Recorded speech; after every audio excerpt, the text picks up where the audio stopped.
This video review is in direct response to a request from CD Cool. Please do a review of Command Wargame of the Year Edition on Steam. It would be most appreciated. I heard all the planes all fly at the same speed in the database description. This can't be true.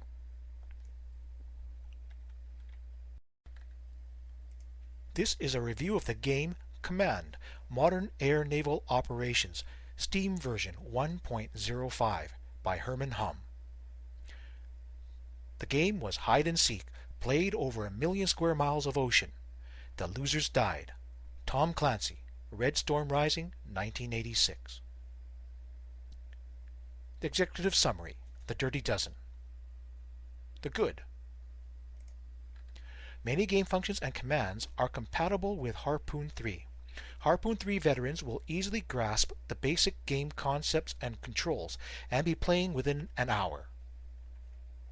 2. A physics package will ensure that most units will observe the laws of physics. This means no more instantaneous acceleration, turns, dives, or missiles fired over the shoulder at a pursuer. 3. Sensors and weapons report very detailed resolution through comprehensive messages that show the various modifiers and variables. These messages can be disabled if they turn out to be too much information. 4. A scenario editor allows for scenario writing so that players are not limited to the 39 official scenarios that come with the game. 5. Third-party modifications to images, sounds, and icons are easy to add. Many images for the aircraft, ships, and submarines have already been added by the user community, as well as a speech and ambient sound module. 6. Color-coded messages make for ease of reference by the player. Hostile action reports appear in red, while other administrative reports appear in white, green, or yellow. The colors quickly catch the player's eye and help him categorize those reports that require immediate attention. The bad. 7. No multiplayer capability exists. The only opponent is the AI, which can easily be tricked once it is understood. 8. The event engine produces strange results from the teleportation of units instead of the more recognized deployment from ships or aircraft. 9. A crude formation editor capability means that the solitary map is cluttered with unnecessary icons and symbols. Confusion quickly ensues when aircraft assigned to protect the carrier group cannot easily be distinguished from those assigned to expeditionary missions. Most other games have independent window displays to control formations so that units can function as organized groups. The downright ugly. 10. No database editing capability exists. The database is locked. The current items, equipment, and systems can be shuffled, rearranged, or recombined, but nothing new can be added, nor can the performance of any current system be modified. Players are forced to accept false perceptions of reality. 11. The user interface is severely overloaded, cluttered, and user-unfriendly. The dependence upon a single map to display all the units and functions means that the number of icons and other data displayed is extreme. Coupled with the inability to turn off some information, this means that the player is easily overwhelmed by the data, much of which he probably did not want to see in the first place. 12. Direct player control is difficult to exercise due primarily to the single map display. The inability to differentiate between units at a distance or high altitude means that the unit must constantly zoom in and out to locate units for his orders and targets. This awkwardness triples the time and effort necessary for the most simple and basic orders, and truly makes the game a chore to play instead of a pleasure. In conclusion, This game is theoretically functional, but could easily have used 12 additional months for optimization and polish. As it currently stands, MNO is a hodgepodge of ideas haphazardly thrown together. It is good that MNO replicates many functions from Naval War Arctic Circle and Harpoon 3. It is too bad that many bad ones are also duplicated while helpful ones were forgotten. Features such as the formation editor and event engine are prime examples of good ideas for functions that were poorly implemented and badly integrated. The awkwardness of the user interface makes the game a chore to play instead of a pleasure. A thorough re-examination of the overall design phase might be prudent, especially considering how some features generally considered standard within the naval wargame genre are conspicuously missing. This is version 1.05 and, hopefully, improvements will come in the form of game patches instead of paid patches, also known as download content or DLC. Should this game be meaningfully patched in an expeditious manner, an update of this review is certainly possible. Command: Modern Air Naval Operations, hereafter known as MNO, is published by MatrixGames and is the first game developed by Warfare Sims Limited. The game made its debut in September 2013 and has been re-released via the Steam distribution system. Players are in charge of air, land, and naval assets from the post-World War II era on up to the near future at both the tactical and operational scale. The game is limited to solitaire play and comes complete with 39 official, historical, and hypothetical scenarios, as well as an integrated scenario editor. MNO version 1.05 is a continuous time tactical war game that can be paused or run at time compression rates between 1 second and 30 minutes for every second of real time. Each unit, or platform in military parlance, depicts an individual satellite, aircraft, ship, submarine, or land facility.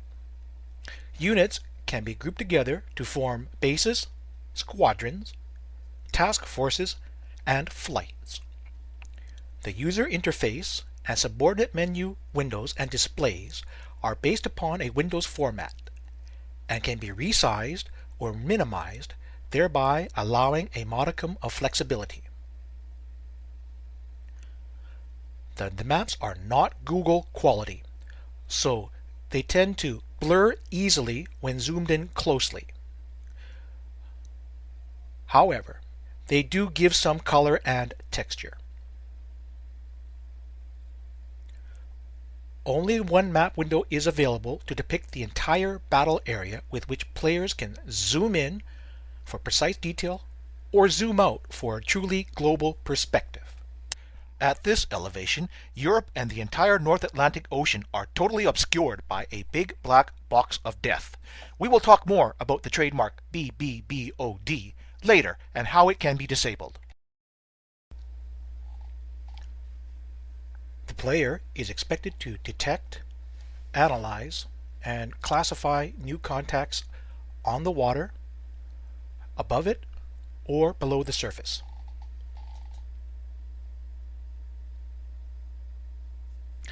Sensors run the gamut from conventional binoculars, eyes, radar, and sonar to electronic support measures known as ESM, which detect active radar signals.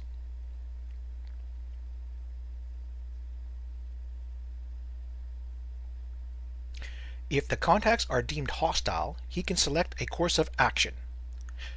This could mean an attack with a wide variety of weaponry, ranging from machine guns to torpedoes missiles, and airborne lasers.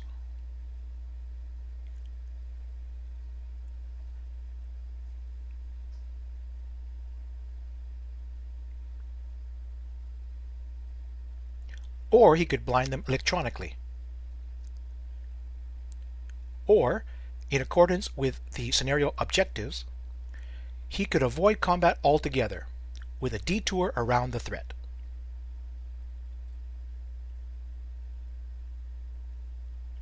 The factors simulated by the game engine include, but are not limited to, weapons and sensor performance, aerial refueling, weather and visibility conditions, electronic warfare, communications networks, nuclear weapons, and the all-important fog of war, along with many others. Most commands available to a modern task force commander are available within the game. The player makes most of the vital decisions. Is the new radar contact a fisherman innocently setting his nets, or an enemy missile boat approaching with malice aforethought? Scenarios range from small, intimate affairs such as duels to mid-sized naval clashes between task forces that cover a few hundred square miles of the North Sea or Gulf of Mexico. Theoretically, scenarios can even cover both sides of the Atlantic. Unfortunately, the limitations of computer processor capabilities usually restrict battles to the tactical and operational scale. Monster-sized scenarios with hundreds of platforms are available for those who wish to push their computational limits. MNO play revolves around the unit solitary map window, where information is reported and orders issued. Units are selected and given orders either from the various pull-down menus or via a limited range of hotkeys.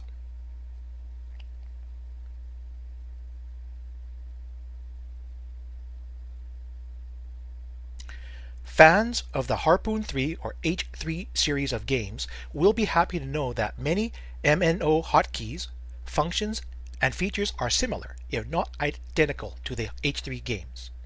In short, Harpoon 3 players can navigate MNO with ease.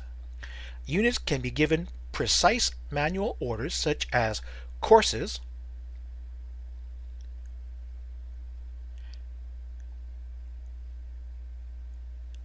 and status of its sensors, or they can be assigned to more generalized missions that are executed under AI control.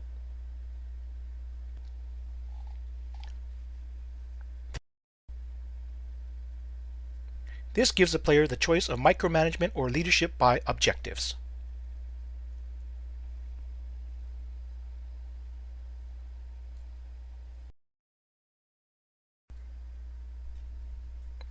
Under the micromanagement style of play, units will follow their orders as precisely delineated with few exceptions.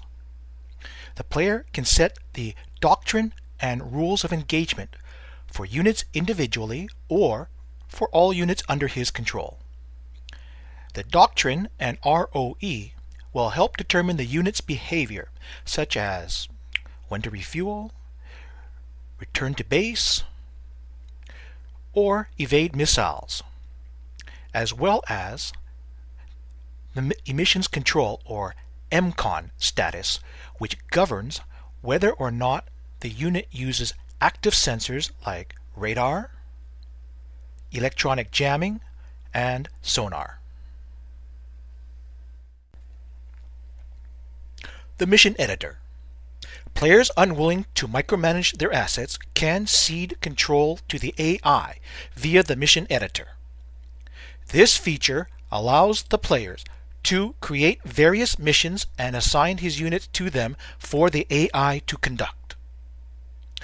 These missions can include tasks such as Combat Air Patrols or CAP, Airborne Early Warning Mission like AEW, Strike, or Anti-Submarine Warfare or ASW patrols. Once assigned, AI will try to perform the missions according to its own pre-programmed behavior, as well as the doctrine settings. Units assigned to missions will be under AI control. The player can set some parameters, but the AI will execute all aspects such as throttle settings,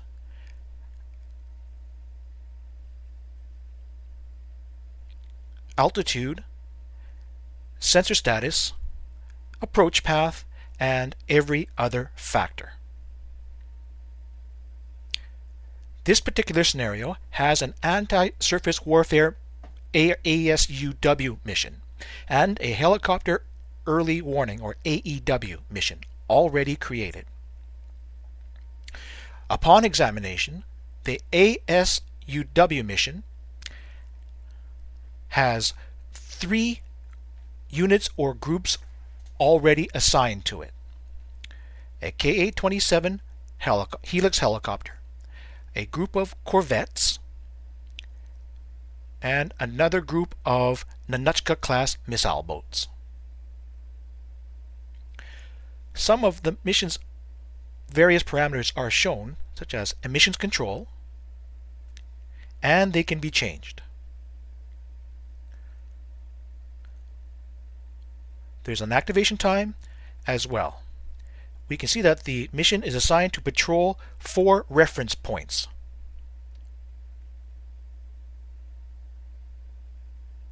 Players can switch units back and forth between manual control and AI controlled missions at their leisure. When activated, the patrol group will patrol within the 4 reference points. Whether a user elects to play the game via micromanagement practices or delegate authority to the AI-controlled missions, the overall objective is to A. Maneuver his units into range of the enemy. B. Fire upon them. C. Destroy the targets. D. Fulfill the victory conditions as set forth by the scenario designer. Victory conditions are often defined as the destruction of some enemy units, the protection of some friendly units, and or the arrival of units at a destination.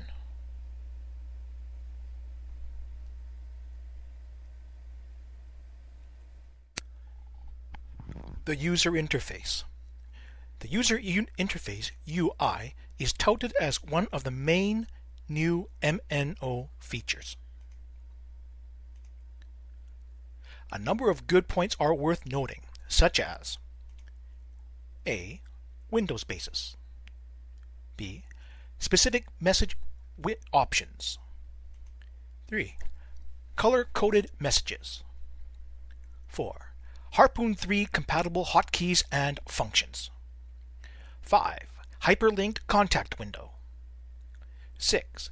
Engagement restrictions are explained. And 7. Laws of physics are observed. 1. The Windows basis. Windows can be moved and resized for convenience.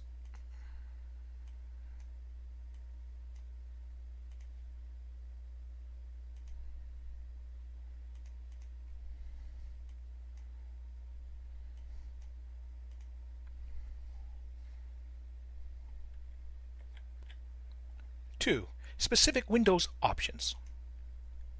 Message options. The player can specify which messages he wishes to see and which to ignore.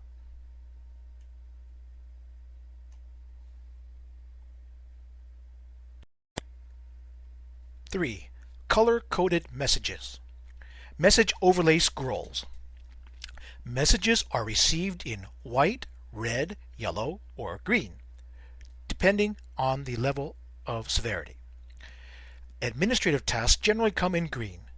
New contact notifications come in yellow, whilst any hostile enemy action comes in red. The ability to see these messages as they scroll over the map make it easy for the player to see important messages without losing focus on the action. The colors help identify which messages require immediate attention.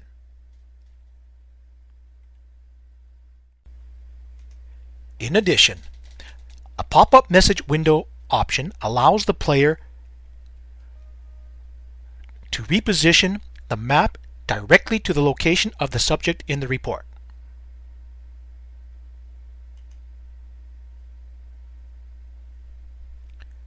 Harpoon Classic players will instantly recognize this ability.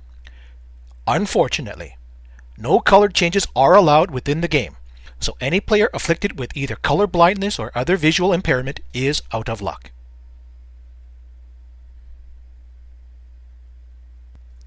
Four, Harpoon 3 compatible hotkeys and functions.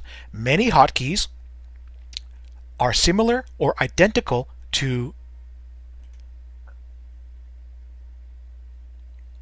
other games such as Harpoon 3, thereby reducing the learning curve substantially for veteran players.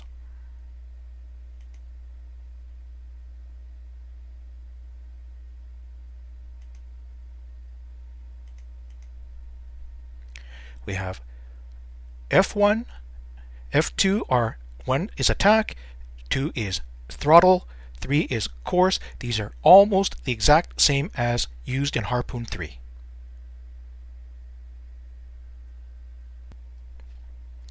Number 5, the hyperlinked contact window.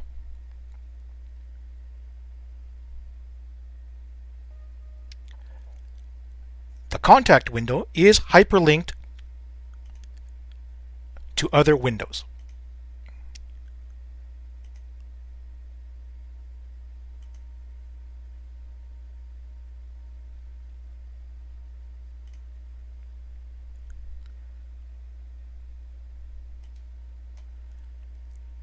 This contact report shows detected emissions. The emissions are from an N-010 Zhuk-M radar, or a slotback. Beneath it, all the possible matches to aircraft that carry this system are listed. There's only one. The player can click on the fulcrum entry and be immediately transferred to the database function to examine the platform details.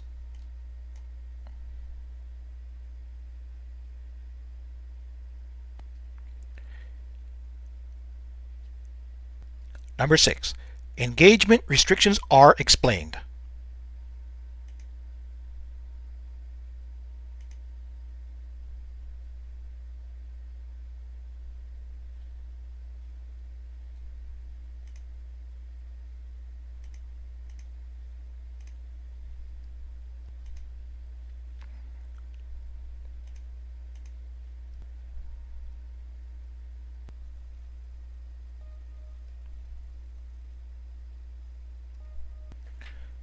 When weapons are unable to fire, the player is usually shown the rationale behind the restriction.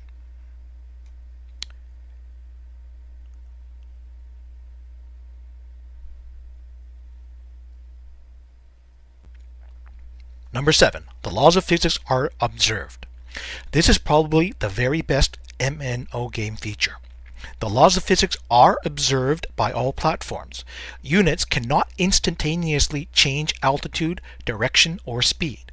There are no more over-the-shoulder missile engagements against targets in pursuit of the launching unit. This feature generally works in most cases, even if there are still instances where torpedoes can easily dive hundreds of meters to kill submarines. The user interface, at its barest and most primitive level, generally works. Although there are many instances where it is counterintuitive, rough, awkward, unpolished, and far less than user-friendly, it does get the basic job done. Unfortunately, it is sometimes akin to using a rock as a hammer, since it leaves the player's hand very sore. Several significant failings are worth noting, such as 1, the map sensory overload, 2, the lack of hotkeys, and 3, basic Windows features are lacking. 1, the map sensory overload. The use of a single map with boundless worldwide capabilities neatly avoids the problem of other games encountered when planes could fly off the map and cause a crash.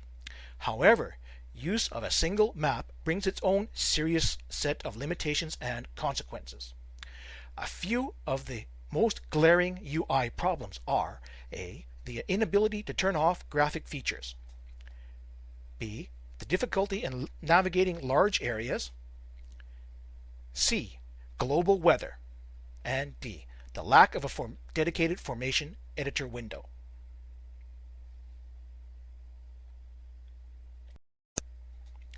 A. The inability to turn off graphic features. Players are inundated with information from the single claustrophobic map display. Not all data may be deemed necessary or helpful to the player, but there are few ways to limit this flood.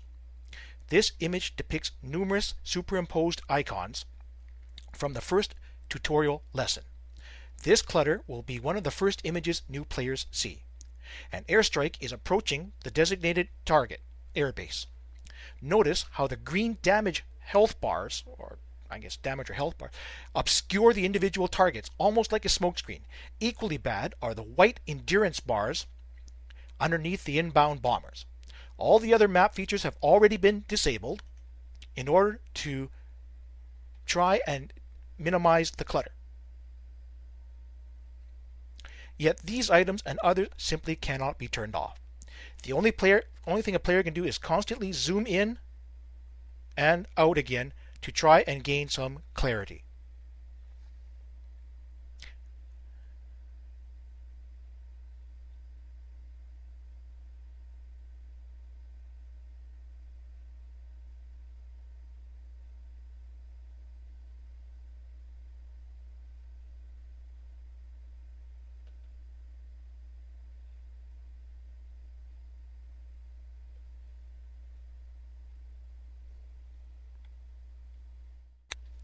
Difficulty in navigating larger areas.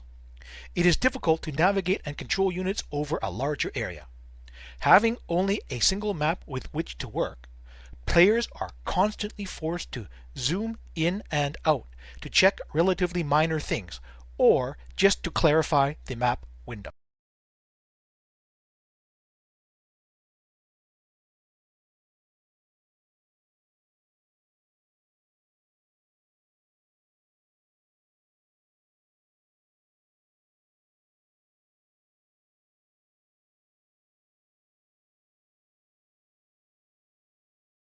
As stated previously, this is both cumbersome and awkward, although functional.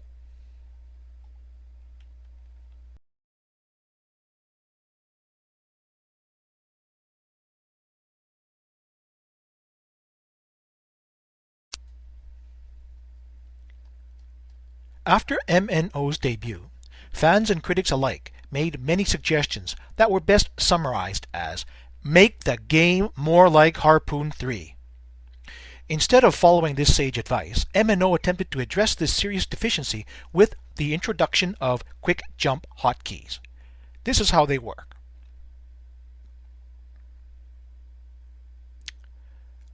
The player can select an icon and associate it with one of the numeric hotkeys 0 through 9. The USS Long Beach is now assigned to Quick Jump 1. Once assigned, use of the number hotkey would center the window on the assigned icon.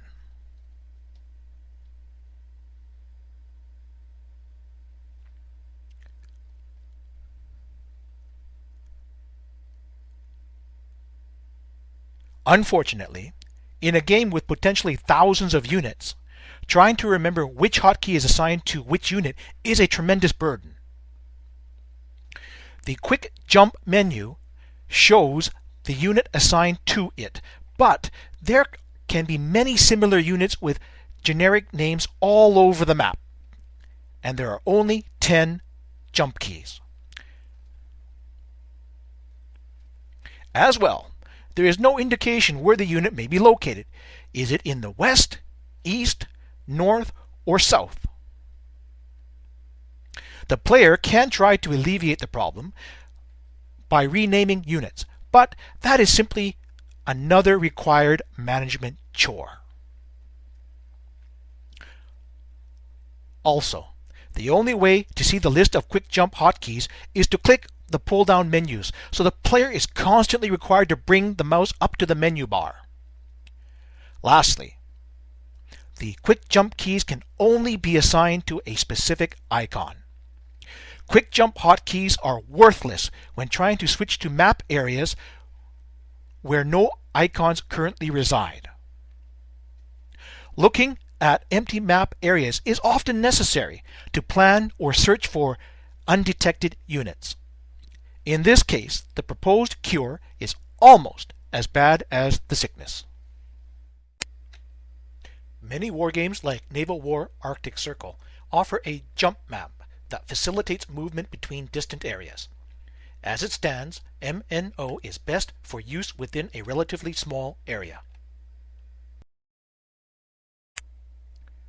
The Harpoon 3 multiple map capability is far superior, as it allows players to visually track different areas around the world without any need to memorize unit names or use pull-down menus. It is ironic that a game released 20 years earlier, when Microsoft Windows did not exist, had multiple map window capability, while MNO uses Windows and is crippled with a single map window.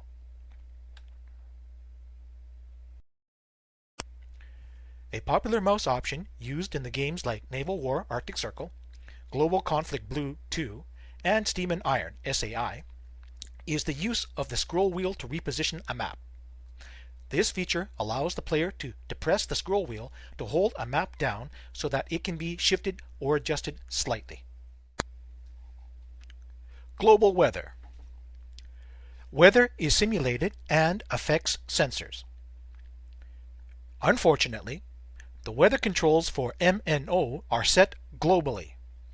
This means that scenarios which span a large area covering both the tropics and polar regions will share the same weather settings. If a scenario shows moderate rain in the big black box of death, then it will be raining worldwide, and it's probably time to gather the animals 2 by 2.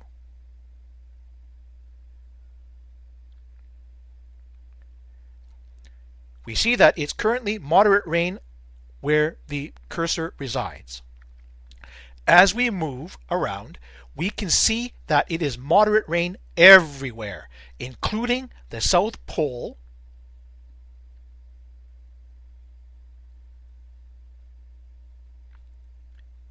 and the middle of the Sahara Desert.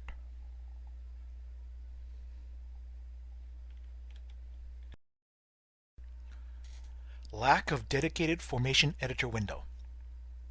The formation editor function allows units within groups or task forces to arrange themselves relative to one another in order to act as a single cohesive unit, so that some units can act as a screen for others.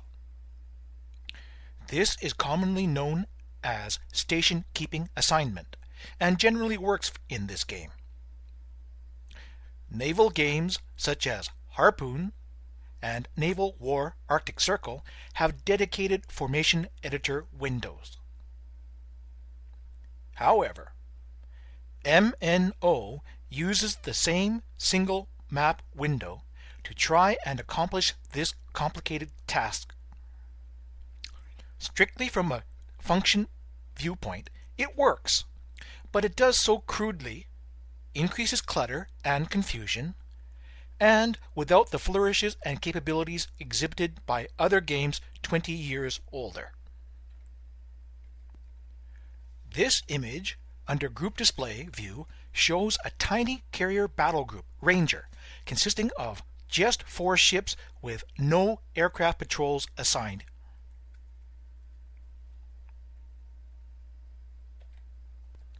It takes very little imagination to foresee the mayhem and chaos involved after the assignment of Combat Air Patrols, or CAP, Anti-Submarine Warfare Patrols, ASW, and Airborne Early Warning Patrols, AEW. These patrols do not include any of the other missions that would be needed in a normal scenarios. For those who need help, it could look a little bit like this. Here is an image of the carrier battle group after patrols have been launched. all the map's symbols and settings have been turned off except for the reference points. Of course, we could also turn off the reference points, but then you wouldn't know where the aircraft were patrolling. So that kind of defeats the purpose. So I think the bare minimum is to show the reference points. Notice these are just the formation patrols. These do not include any inbound, outbound strikes or any other missions that might be launched. We could easily grab the wrong plane from a patrol and take it off and send it off when you don't want to send it off. So there is the confusion and clutter. Although the MNO formation editor is theoretically functional, it is hideously inefficient and easily contributes to incredible confusion. Other games like Harpoon handle this function much more elegantly by allowing the player to hide the extraneous ship icons, aircraft, and reference points to avoid clutter.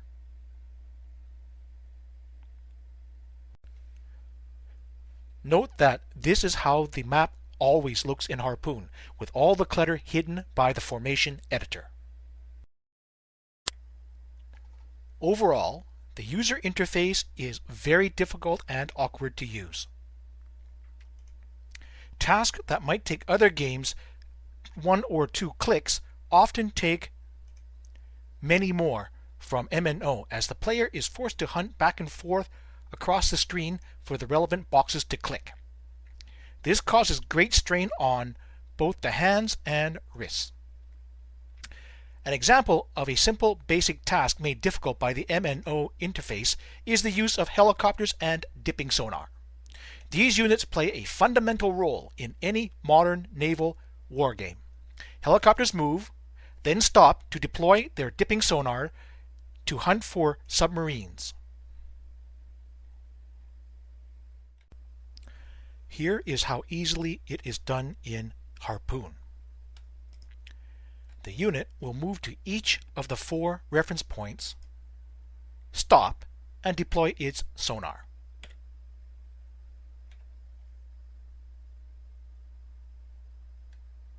We can see the sonar has activated with the pink range circle, and we'll move to the next one. It deactivates by itself, moves, goes into hover, and deploys its sonar. We'll go to the third. No, all we need to do is plot the course.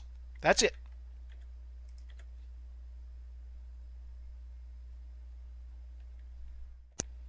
Here is how it works in MNO. The helicopter moves to each of the reference points. We can't click on the reference point exactly because the game can't mistakenly actually selects the reference point. So right now we've just deselected the reference point. Even though we already have the helicopter selected, see, we can't click on it because the game mistakenly believes we're trying to click on the reference point.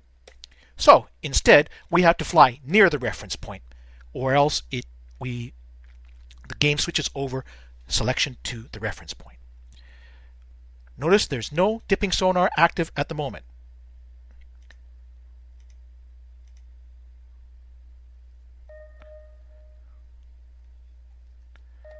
The helicopter arrives at the end of its path and goes to circle.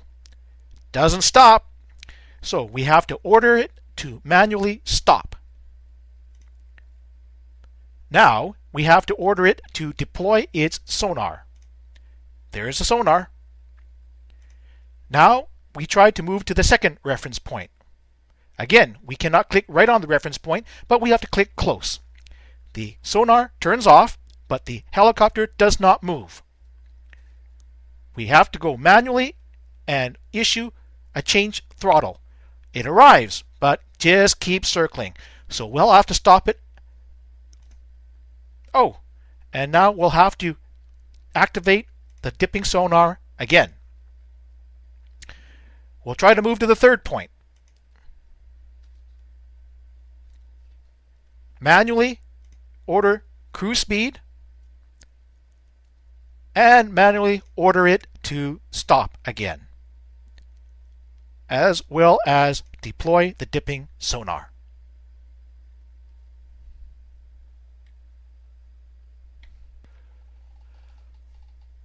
Of course, the procedure is possible in MNO, but the sheer amount of work required from MNO for such a simple and basic task highlights the overall cumbersome nature of the MNO user interface, as the awkwardness is replicated in virtually every MNO function.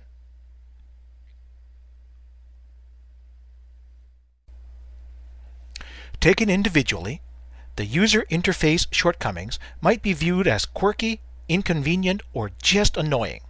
However, when seen in the aggregate whilst playing, the rough and unpolished UI can make a player feel as though he is fighting the UI instead of the AI.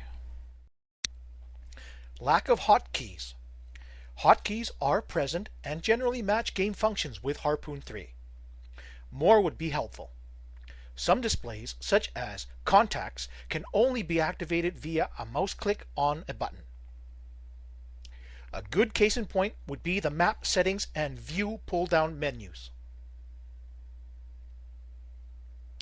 Just to turn off the current settings displayed would require 20 or more individual clicks back and forth and repeatedly activating the map settings and view pull-down menu, since there are no hotkey functions to disable range rings and terrain features.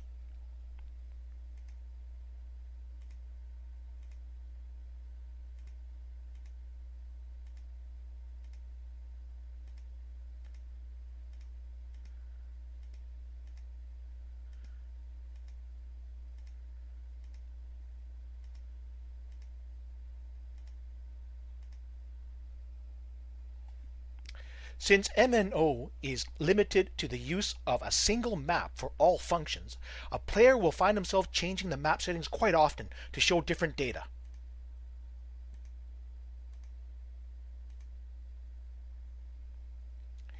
A map settings menu set up like the message options window would also be ideal to allow players to set all the map options in a single instance and not 20 or more individual actions. Lack of multiplayer capability. MNO has no official multiplayer capability.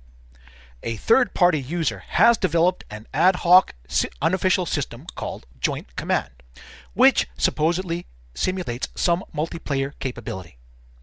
Because the official developers have pointed potential customers towards it as a type of play-by-email system, it will be covered in this review.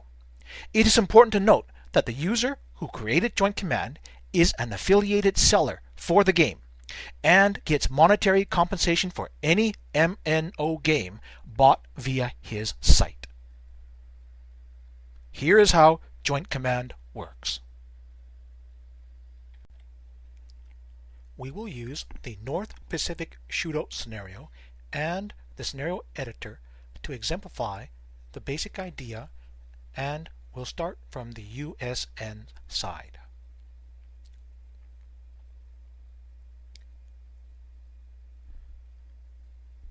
The USN player is in full control of his forces. He can issue any orders he likes.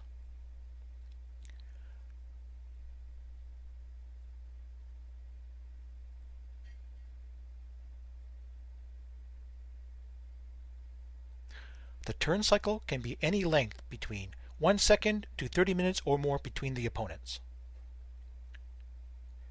We'll start. The USN player is in full control. We'll run it for a little while. We'll select a turn cycle of, say 10 minutes. At the end of the turn cycle, command is given over to the AI through the missions. The AI is now in control of all units and will act on the USN player's behalf. The game is saved. The file is sent over to the opponent. This is an automated process. We'll simulate by just switching sides here. Now the Soviet player is in control of his units and will be for the next 30 minutes, 10 minutes or so. He can issue orders, change them,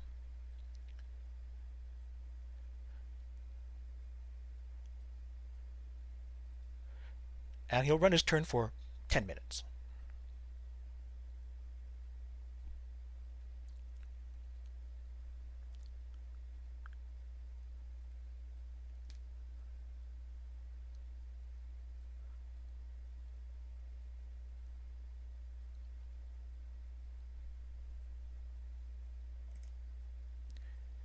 At the end of his turn, he turns control back over to AI missions and sends the turn over to his USN player. Turns are exchanged until one side achieves its victory conditions. Usually, the player in control of his units at the time will win the scenario, since he is able to blast his opponent's hapless units because they are under the weak AI control.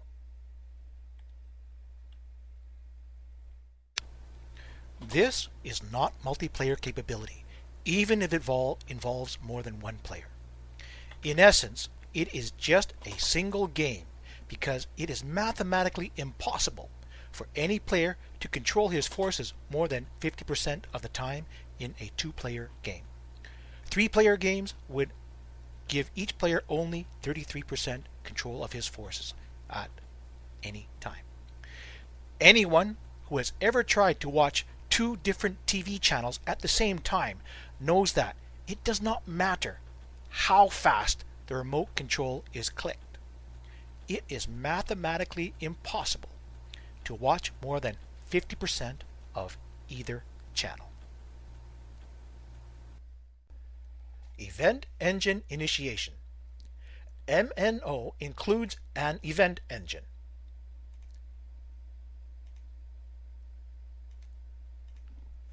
This function is used to trigger actions under certain conditions. For example, the game could send a message to the player giving additional orders midway through a scenario. The event engine is also used to randomize the starting locations of units through teleportation to different locations. No, your ears are not playing tricks on you. Teleport is the exact term used by the developers in the manual to describe this process for a game which purportedly deals with modern warfare.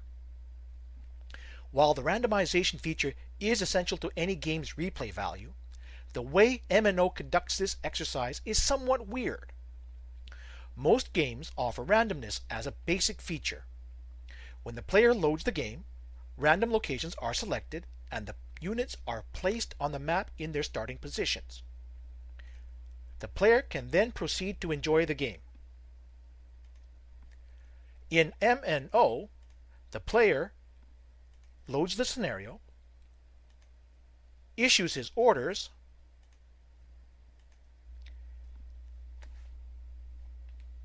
and then starts the scenario,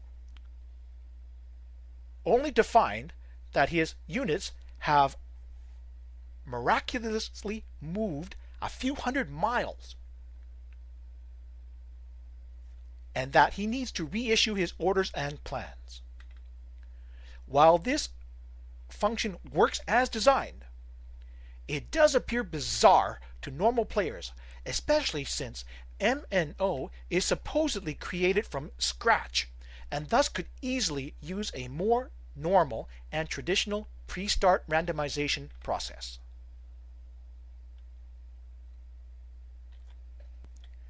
The event engine is also used to simulate things like airborne paratroop deployment. When the transport aircraft arrives at a predetermined location, the event engine triggers and a land unit, paratroop formation, magically teleports to that location to simulate the deployment of the unit by parachute. Although this seemingly works at a cosmetic level, it raises fundamental questions like, why is such an awkward implementation required in a game that is supposedly starting from fresh code base? Why not simply allow the aircraft to deploy the airborne unit wherever it likes, the way it happens in real life? How does the unit re-embark, not teleport, back onto the aircraft? Why the workaround nature of the event engine? The function is especially odd since MNO successfully introduced a new feature for the deployment and subsequent recovery of landing craft from amphibious ships.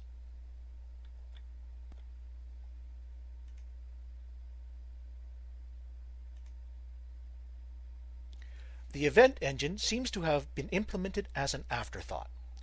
Old games struggling within the restrictive bounds of legacy source code such as Harpoon, Fleet Command, or Combat Mission might try to shoehorn or cram a new additional feature in such a ham-fisted ad hoc manner.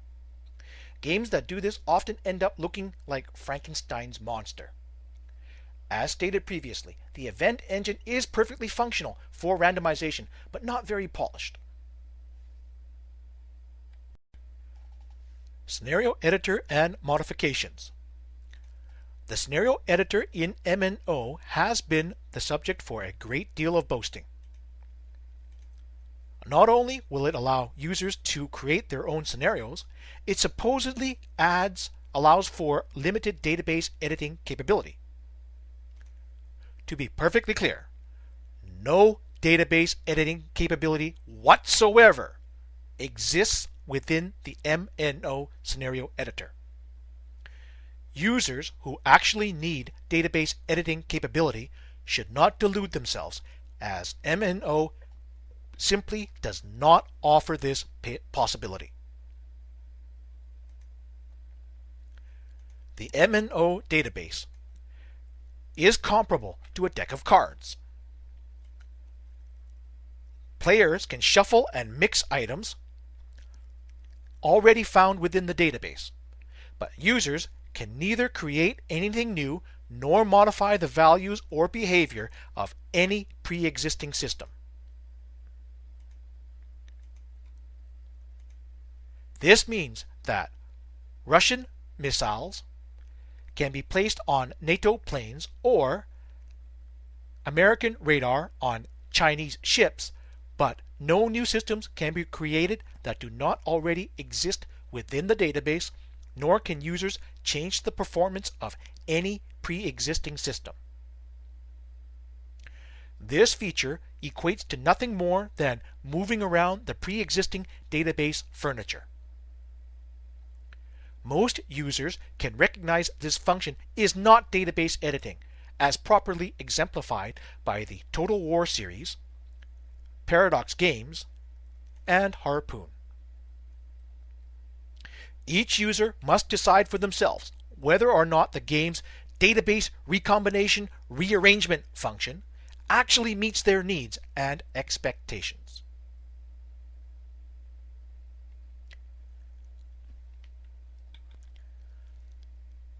The scenario editor notwithstanding, many other components of the game are readily modifiable. Third-party users have already collected additional images for platforms, since only a single solitary image is included with the official game. Even sound file modifications for explosions and such appear feasible.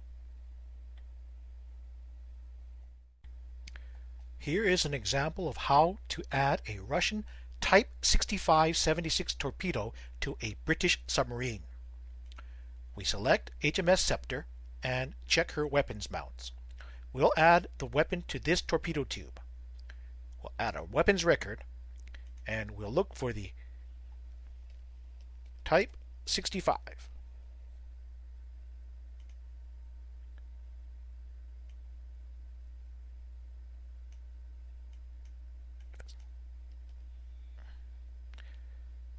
Here's the Type 6576 wake homing torpedo, a Russian weapon.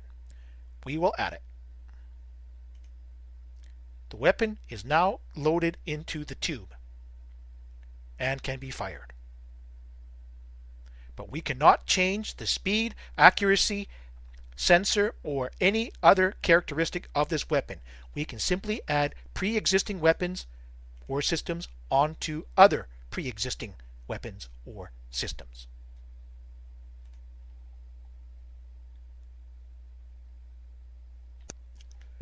Most players just want to play and could not care less about database changes.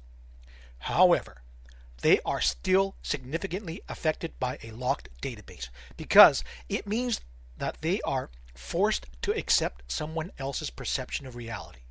Here is one such example. Some of the top fighter planes in the world have been placed in a line for a race.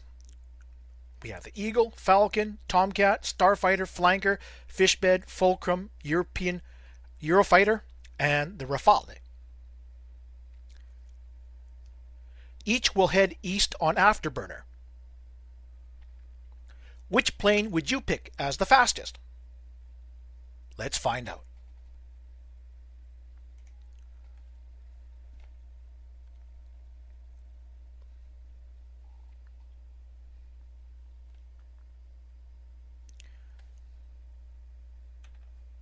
Notice how each and every plane flies at the exact same maximum speed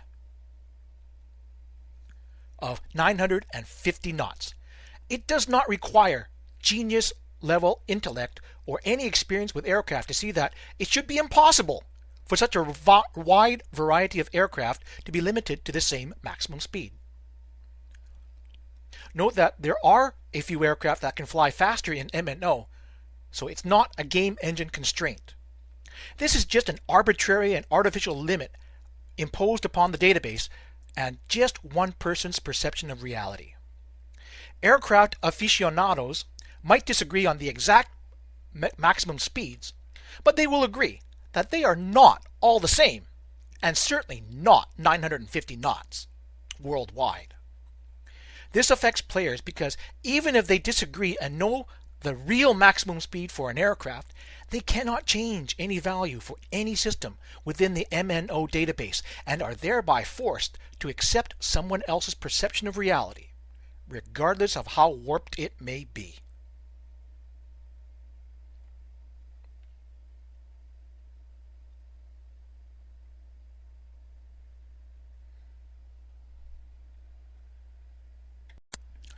Value is subjective. However, with a price tag of $80 US, the matter deserves attention. No demonstration version of this game is available, and there is no return policy from either the publisher, MatrixGames, or Steam. After trying the game and in comparison with more functional wargame titles such as AI War, Distant Worlds, Command Ops, Battles from the Bulge, War in the Pacific, Admiral's Edition, and Flashpoint campaigns, MNO is, in the opinion of this reviewer, worth no more than $40 US.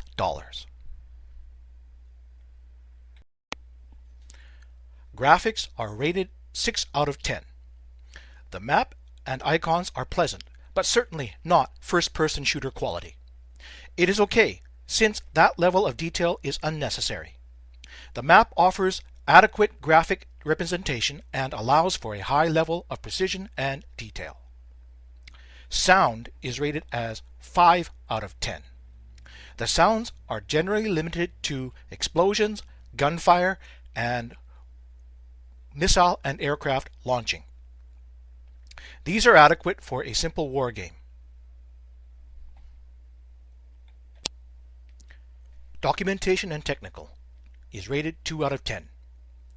The manual is quite poorly done, is heavily laced with jargon, lists non-existent references, and is peppered with simple spelling errors. A reader could easily be confused as to whether the author is describing the game or the scenario editor. It almost assumes that the player already knows how to play other games such as Harpoon. Newcomers to the genre may not find it very helpful.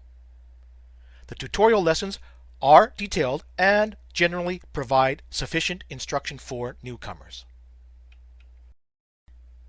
The bottom line. The pros: detailed sensor modeling, fog of war, weapons engagements, and a physics package. There's a high level of weapons and platform detail. The control over messages is excellent, and the color-coded message overlay. The cons are inadequate hotkey usage, way too much clickology, the lack of a database editor, the lack of a formation editor or multiple map windows, the lack of any multiplayer capability, and the single map display is overloaded, cluttered, and user unfriendly. The bottom line: This game is theoretically functional, but could easily have used 12 more months for optimization and polish. As it currently stands, MNO is a hodgepodge of ideas haphazardly thrown together. It is good that MNO replicates many functions from Naval War Arctic Circle and Harpoon 3. It is bad that many of the bad ones are also duplicated while helpful ones were forgotten. Features such as the formation editor and event engine are prime examples of good ideas for functions that were poorly implemented and badly integrated. The awkwardness of the UI makes the game a chore to play instead of a pleasure. A thorough re-examination of the overall design phase might be prudent, especially considering how some features generally considered standard within the naval warfare genre are conspicuously missing. This is version 1.05 from Steam, and hopefully improvements will come in the form of game patches instead of paid patches, also known as downloaded content or DLC. Should this game be meaningfully patched in an expeditious manner, an update of this review is certainly possible. The reviewer system specifications are Intel quad-core i7 CPU, M640 at 2.80 GHz, 4.0 gigabytes of RAM on a 64-bit Windows 7 Pro Service Pack 1.